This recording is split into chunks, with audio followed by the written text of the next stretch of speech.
The hardest part of garden design for many people is actually just getting started. What do you think about? Where do you begin? What questions do you ask? Hello, my name is Rachel, and I founded PlantPlots.com, a garden design and advice website for beginner gardeners everywhere. Creating a good garden design is not about spending lots of money and trying to make it look like some sort of show garden.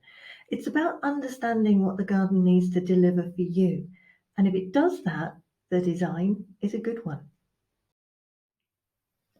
Whenever we're planning a garden design, it's really easy to look at beautiful pictures and want to have those features in our gardens. But then what we do is we design around features. We don't design around our needs. And that's what we've got to concentrate on first. So in any garden, our basic needs are to have a nice place to sit, a way to get to that place, and then once we're sitting there, we'd like something nice to look at. So I'm going to show you one garden and I'm going to create two different designs in it so that you can see the process of how it works. This is very typical of a lot of modern urban gardens these days, where you have a relatively small garden space, you've got the fences, and you're surrounded by big buildings and other people's houses. And it might seem that we can't create a lot of garden in here because there just isn't a lot of space. But you'll be surprised how much we can design into a garden just with a little forethought. Now, in this design, we're going to look at creating a design if we're going to have the seating area nearest the house, because this is where we've decided we would like to sit the most. And we're going to start to look out towards the garden. So what we need to do is we need to find things to look at that will capture our attention inside the garden rather than feel like we're staring out at big buildings outside the garden. So the first thing we need to do is we need to lose the clutter so that we can begin to formulate a design. So now we've got the basic shape of the garden. What are we going to do and how are we going to make this work? Well, we're going to think about having a patio here. Now, because everything is very square and very much straight lines, sometimes adding a curve into a design just creates a sense of direction. So in this instance, we could look at adding some sort of curve to the patio. Maybe we can bring it around somewhere like this. So if we just do and create a line of the curve and we take that down, we can see that we've got a patio. Now, what that immediately says is if we try and carry on that line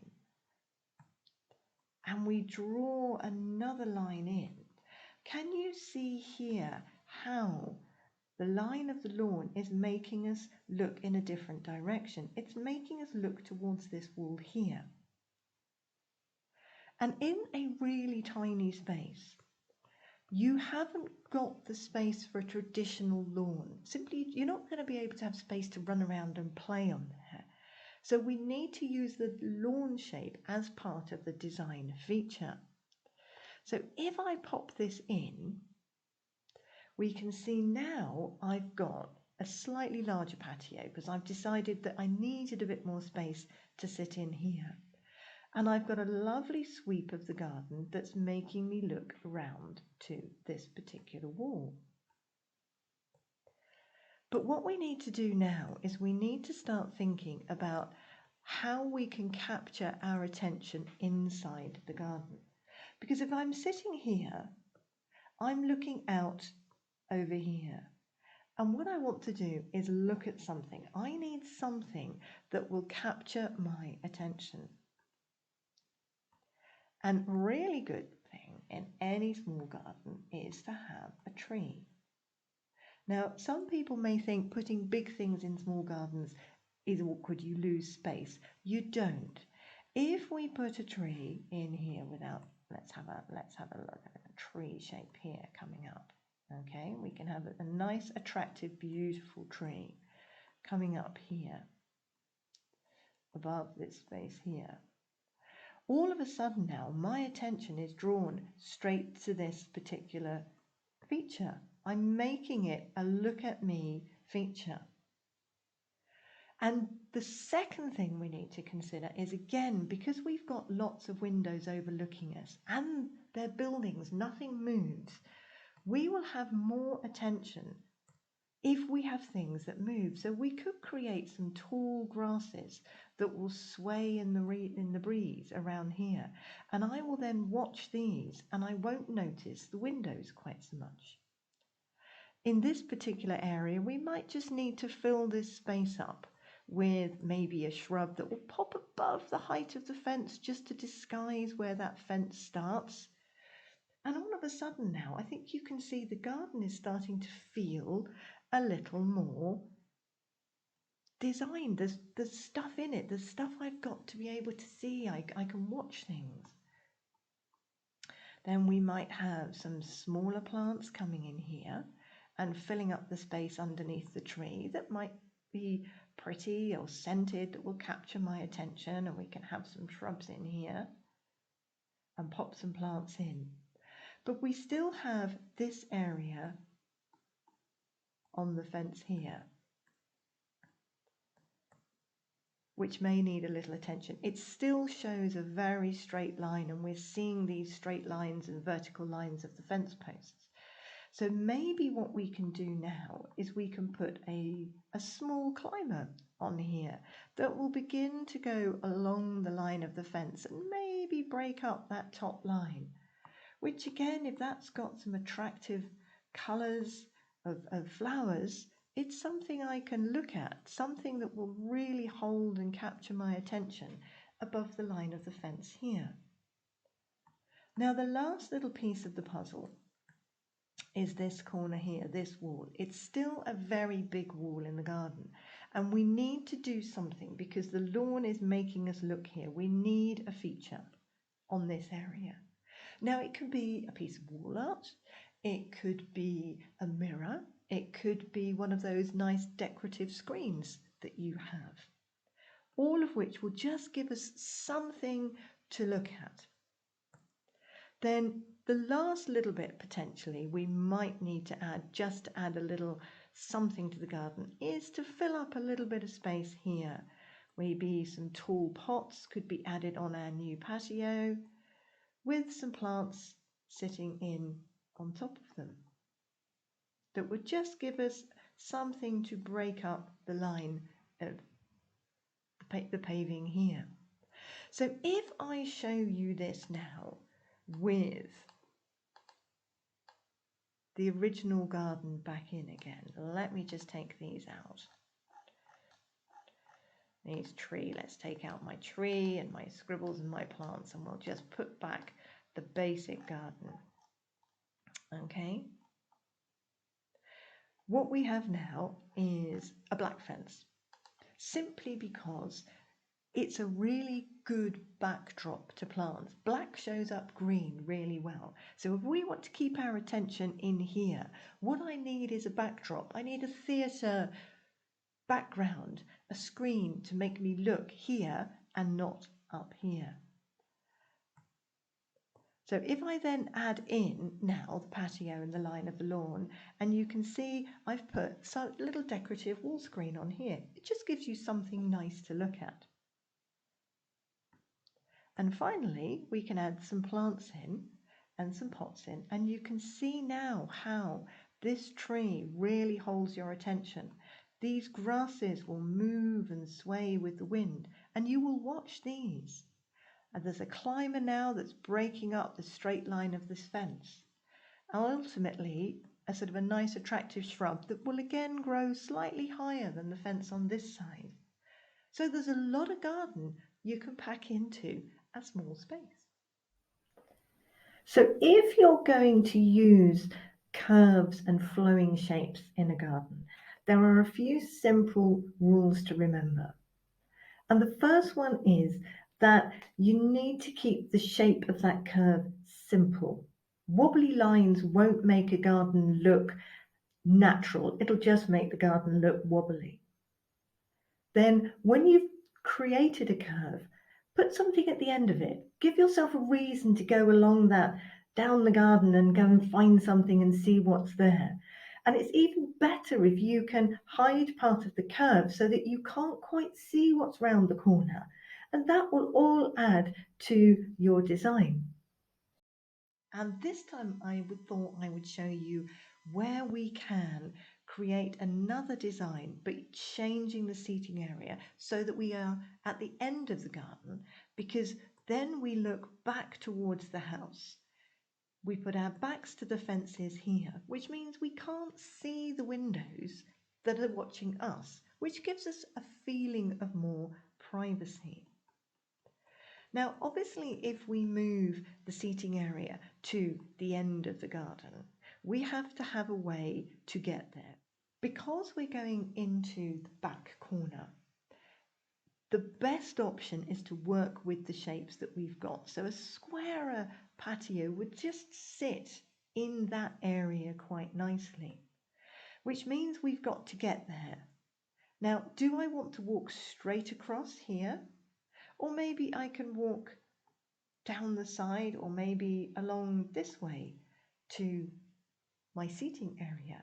I've got to think of something that I can do. Now, we're still going to need to have some sort of lawn, and maybe we can match the lawn in with the sort of the square shape of the patio. How would that fit? Can I get that in there? Would that look right? Well, maybe, yeah. Let's have a look. Let's have a play. So if I put in a square in the back here, and then I can look at fitting in a lawn, that now gives me a really nice directional shape along this line here. It seems to look quite good. But we still need to have some height above here. We've still dominated by the houses and the buildings, so I need something to lift my eye line and attract my view. So how about if we put in a pergola? Now again, the advantage of this is that I can plant things on the top of the pergola.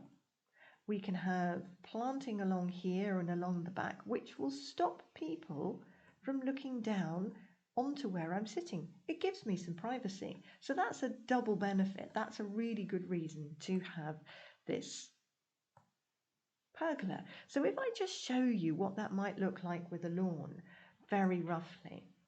Now you can see, yeah, I've got a really nice shape. The garden actually feels a bit longer coming down here because it feels like that's in the distance a bit more.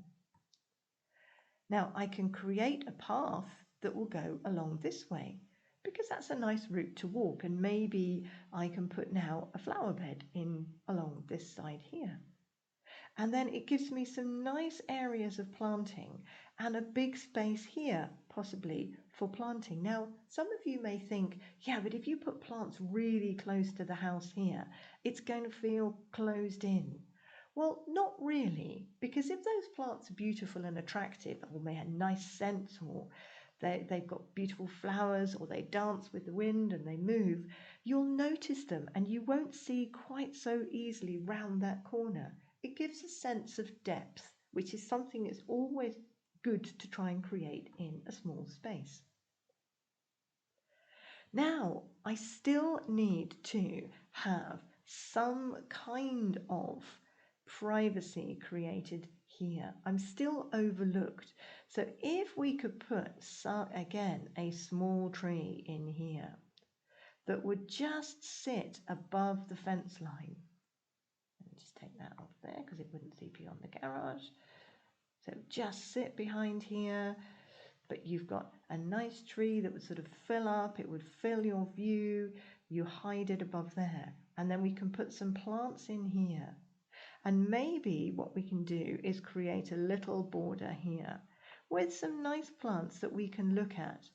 Again, that will just capture our attention close to the house. We can have a little border along the side here, And again, we can possibly put some slightly larger plants in this corner area here that will begin to just take away that straight line of the fence here, with a few maybe flowery plants, and then we can walk to our path, and we've just got a few more in here. So if I now take the plants away and show you how we could put that into an actual design. Again, I've kept the fence black because it's a really good foil. So as you can see here now, we've got the path, we've got the patio, we can walk down the side of the garden to our new seating area, and I have my pergola. So if we add some plants to that, I think you can see how the garden can feel really full, even though we don't have a lot of space to plant it. I hope you can see from the short videos that I've done that you can create two very different designs in the same garden, but we're still asking the same questions. Where do I want to sit? How am I going to get there? And when I'm sitting there, what can I look at? And then we can layer on some more questions. Do I need some privacy? The garden's making me look in this direction. What am I going to look at? So with some very simple questions, you can create quite a beautiful design. And it doesn't involve spending lots of money or adding lots of design features. We're simply answering the needs and the wants and the desires that we have of our garden. Thank you for watching. I hope you found this video useful. We've got lots more advice on the website, plantplots.com. It's packed with garden design advice, with planting ideas, and helpful hints to help you make your garden better. And please, do hit the subscribe now button. Thank you for watching.